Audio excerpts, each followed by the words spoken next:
വേഗം വരുന്ന നമ്മളുടെ കർത്താവായ യേശുക്രിസ്തുവിൻ്റെ നാമത്തിൽ എല്ലാവർക്കും സ്നേഹവന്ദനം. ആത്മീകമായും ധാർമ്മികമായും അധപ്പതിച്ച ഇസ്രായേലിനെ നോക്കി യഹോവയായി ദൈവം പറയുന്നത്, എൻ്റെ ജനമായ ഇസ്രായേലിന് പഴുപ്പ് വന്നിരിക്കുന്നു, ഞാൻ ഇനിയും അവരെ ശിക്ഷിക്കാതെ വിടുകയില്ല. ആമോസ് 8:2. തൻ്റെ ജനമായ ഇസ്രായേലിനെ ദൈവം എങ്ങനെ കണ്ടുവോ അതുപോലെ തന്നെയുള്ള അവസ്ഥയിൽ അല്ലേ വിശ്വാസിയെന്ന് അഭിമാനിക്കുന്ന നാം ഓരോരുത്തരും. പാട്ടും കൊട്ടും ആരാധനയും കൂട്ടായ്മയും എല്ലാം ഉണ്ട്.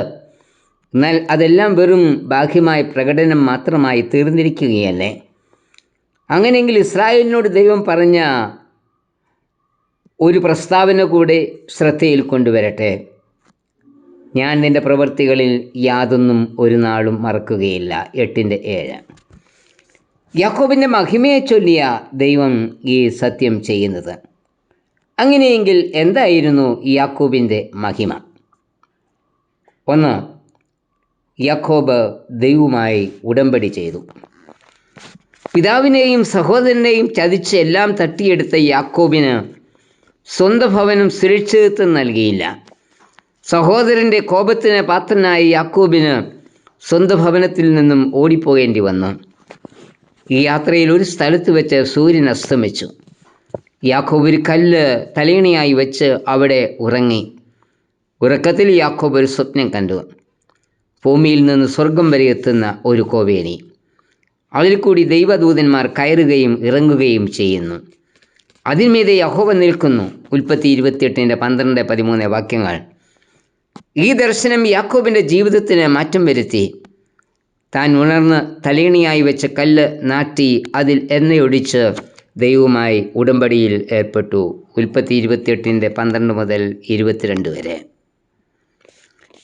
യാക്കോബ് യഹോവയെ തൻ്റെ ദൈവമായി സ്വീകരിച്ചു.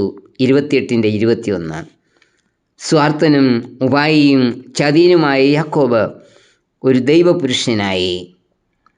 അവൻ ദൈവവുമായി ഉടമ്പടി ബന്ധം സ്ഥാപിച്ചു.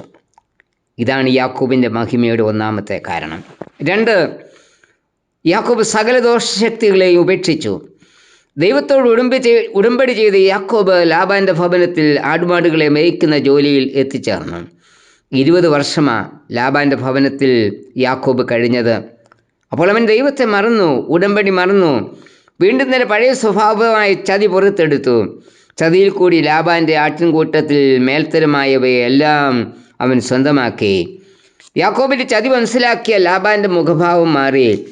20 വർഷത്തിന് മുൻപ് ചെയ്ത ഉടമ്പടി ദൈവം യാക്കോബിനെ ഓർപ്പിച്ചു. നിന്റെ സ്വന്തം ദേശത്തേക്ക് മടങ്ങിപ്പോക. ഉൽപ്പത്തി 31:13. ഹാനാനിലെ സുഖകരമായ ജീവിതം മതിയാക്കി മടങ്ങി പോകുവാനാണ് ദൈവം ആവശ്യപ്പെട്ടത്. ദൈവം കൽപ്പന ചെയ്തതുപോലെ യാക്കോബ് അനുസരിച്ചു. ഹാനാനിലെ സുഖകരമായ ജീവിതത്തെ ഉപേക്ഷിച്ചു. മടക്കയാത്ര ചെയ്ത് യാക്കോബ് ഇനി മേലാൽ ലോകസുഖത്തിലേക്ക് മടങ്ങിപ്പോയില്ല എന്ന തീരുമാനമെടുത്തു. ആദ്യം ചെയ്ത ഉടമ്പടി ഒരു കല്ലുനാട്ടി മാത്രമായിരുന്നുവെങ്കിൽ രണ്ടാമത്തെ ഉടമ്പടിയിൽ ഒരു കൽക്കൂമ്പാരം തന്നെ കൂട്ടി ഉടമ്പടി ചെയ്തു. കൽക്കൂമ്പാരത്തിന് ഗലേദ്, സാക്ഷ്യത്തിൻ്റെ കൂടാരമെന്ന്, മിസ്പ, കാവൽമാടം എന്നും പേര് നൽകി. ഉൽപ്പത്തി 31:46-48 വരെ.